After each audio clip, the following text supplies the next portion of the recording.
माणसाने माणसाशी माणसा सम वागणे. हीच आमुची प्रार्थना, हेच आमुचे मागणे. माणसाने माणसाशी माणसा सम वागणे.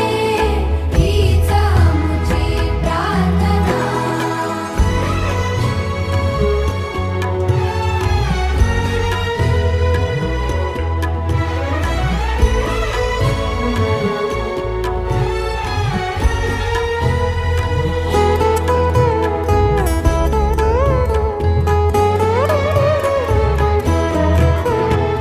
धर्म जाती प्रांत भाषा द्वेष सारे संपू दे.